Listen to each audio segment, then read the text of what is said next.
Good morning, everyone. It's Friday, May 29th. I'm Stephanie Haney. This is your 3 News Now early update where we bring you the top headlines on WKYC.com and our WKYC app. Today, the top headlines mostly involve the police killing of George Floyd and the resulting protests that have erupted around the country connected to that killing. So let's take a moment to remember how we got here. On Monday of this week, George Floyd, a 46-year-old black man, was killed in police custody. What we have seen, according to video from bystanders who recorded the incident, was George Floyd on the ground with a police officer kneeling with his knee on his neck. Now, in the video, Floyd can be heard telling the officer, "I can't breathe," and the officer continues to have his knee on his neck for minutes. And Floyd ended up dying. So because of this, there have now been protests around the country. The officers involved in that killing, 4 of them, have been fired by the Minneapolis Police Department, but people are saying that is not enough. Protests have erupted now, calling for these officers to be charged with murder. And that's where we are right now. So now we have updated information for you about demonstrations being planned here in Cleveland. There's a demonstration being planned on Saturday. It's called I Can't Breathe, and that's planned for 2 p.m. at the Free Stamp. A representative for Black Lives Matter said this: "Every breath we take is precious, especially during this time. To see the life choked out of our kindred brother George Floyd, as horrific and horrendous as it was, it's a constant reminder that the color of our skin will always be weaponized against us." As of 10:45 this morning, the demonstrations event listed on Facebook shows more than 2,300 people are planning to attend this Saturday demonstration here in downtown Cleveland at the Free Stamp along the waterfront, which is planned for 2 p.m. on Saturday. That's tomorrow. Yesterday, there was a protest in Columbus where people were said to have potentially damaged the State House. That was broken up by police, however, and there have been protests and riots in the streets of Minneapolis in the days since George Floyd died. There is now a petition on change.org that has become the fastest growing change.org petition ever. It's called Justice for George Floyd. As of just a few minutes ago, almost 5 million people have signed the petition, and it is calling for justice in the police custody death of George Floyd in Minneapolis, according to the language of that petition. It's been signed by those millions of people, and it calls for Minneapolis Mayor Jacob Frey and County Attorney Mike Freeman to charge the officers involved in Floyd's death. The original petition also called for the firing of the officers. 4 of those officers involved have been fired. And across social media, people are calling for people to take action. There's been quite a movement on social media for people not just to be allies by reposting things to their social media stories. One message that's going around is if you believe that the officers involved in this should be charged with murder, people are being asked to text the word Floyd to 55156 to let it be known your feelings on what should happen with those now former officers who were involved in the police killing of George Floyd.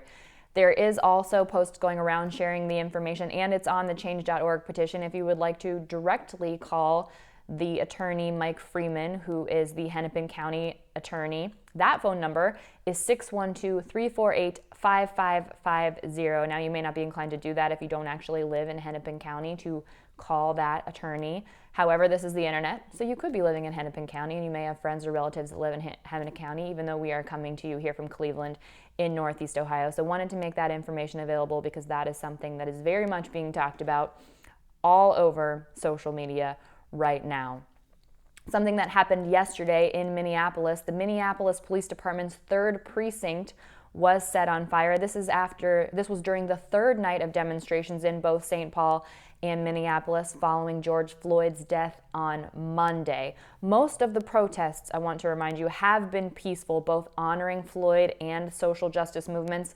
However, there have been some instances of vandalism, fire, and looting that have occurred. Another thing to remember, however, many of these instances are being broken up with tear gas by police, which is highly flammable. So that is something to keep in mind when we are talking about fires that have erupted at these demonstrations and the amount of damage those fires have eventually caused. The tear gas is definitely a factor in exacerbating fires that have been set. Not to say that it is necessarily condoned to be setting fires in these situations, but the tear gas is definitely a factor.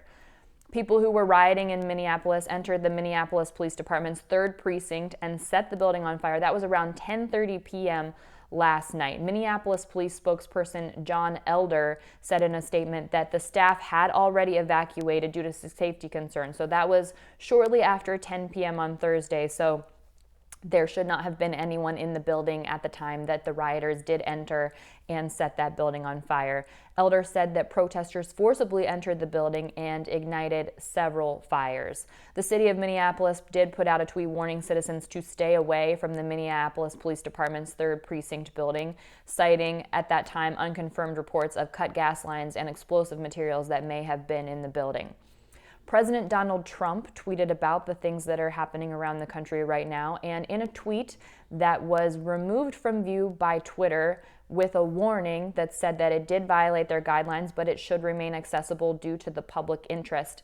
These are the words that President Donald Trump tweeted, quote, "These thugs," in all caps, "are dishonoring the memory of George Floyd, and I won't let that happen. Just spoke to Governor Tim Walz and told him that the military is with him all the way. Any difficulty and we will assume control, but when the looting starts, the shooting starts. Thank you." End quote. That's the tweet from President Donald Trump that was hidden by Twitter for breaking their community guidelines with the post that says it encourages violence.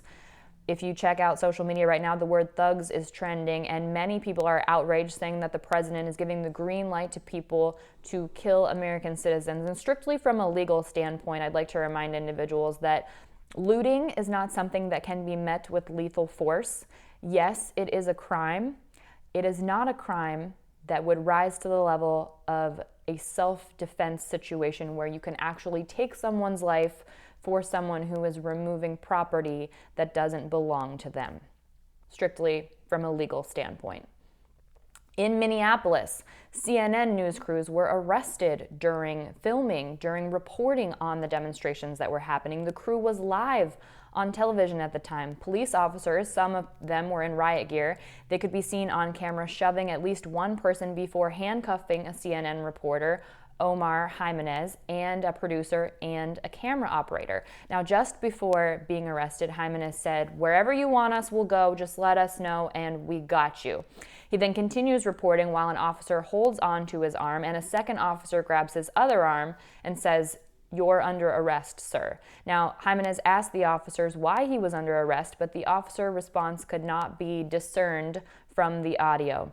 Minnesota Governor Tim Walz did apologize for what happened and clarified that the crew was later released from police custody, but did say that those arrests were totally unacceptable and that he does want the media to be in Minnesota covering the protests. Many public officials have said that, yes, people do absolutely have the right to protest, absolutely have the right to express their concerns and utilize their freedom of speech in this situation, but not condoning the acts of violence, not condoning the rioting, so to speak, and the looting that is happening. Now we'll take it back here to Northeast Ohio, and we'll talk about the latest numbers of COVID-19 that we got in yesterday at 2 p.m. So yesterday, here in the state of Ohio, both cases and deaths were up. In the U.S., new cases and deaths were slightly down yesterday, but there was a huge jump in worldwide cases and worldwide new deaths yesterday. Here is a quick snapshot of where we stand right now in terms of COVID-19 numbers here in the state of Ohio.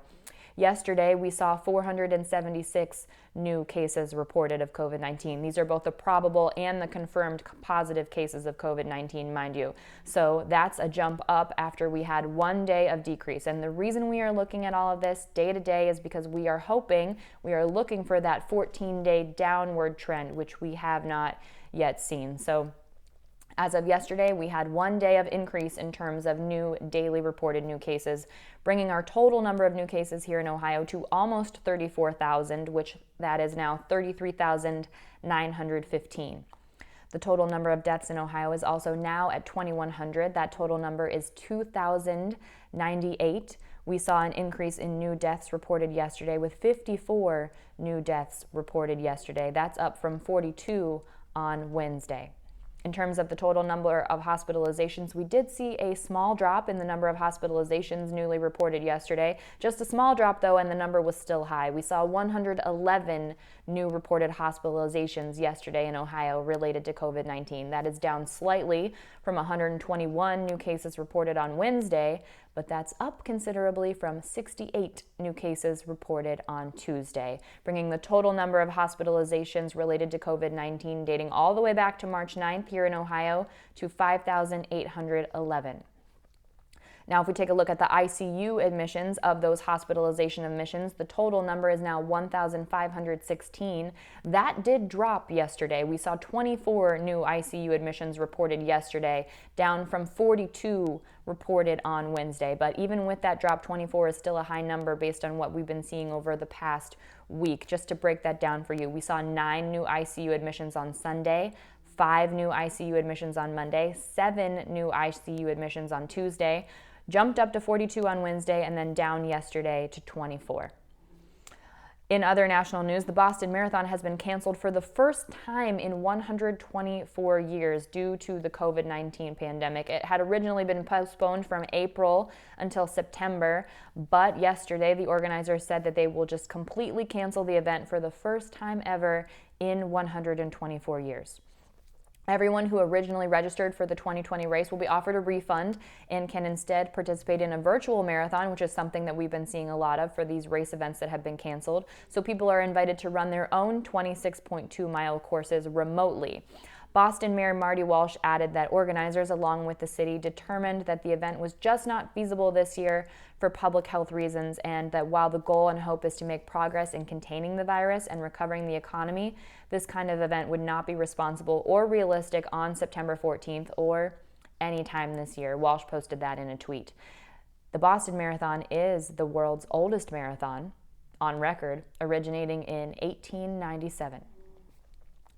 Here's some interesting news for people who are concerned about Cedar Point and when that might reopen. Cedar Point's parent company, Cedar Fair, is developing reopening guidelines. Of course, it does remain unclear when Cedar Point will reopen, but we do know a little bit more about their plans moving forward. So Cedar Fair, which is the parent company of Cedar Point and Kings Island, has expanded the mobile app. This is to enable a safe and efficient park reopening experience. So the company's app will now allow for reservations, holding payment methods, ticket times for rides, and things along those lines. This is hopefully to allow for as much contactless efficiency as possible when people do make it to the park. So company officials say these changes will allow their parks to open with capacity limitations to ensure that physical distancing, also processes that comply with state and local health guidelines, and will also enhance the guests' overall experience. As we did just hear from Governor Mike DeWine on Sunday here in the state of Ohio, we are just not there yet when it comes to reopening Cedar Point, but these are steps in that direction so that the company can be prepared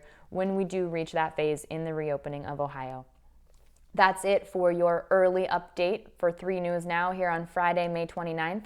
I'll be back here at 2 p.m. as soon as we get those updated numbers from the Ohio Department of Health related to what COVID-19 is looking like here in Ohio. I'm Stephanie Haney. Everyone enjoy the rest of your morning. Have a great early afternoon, and I'll see you back here in just a couple hours.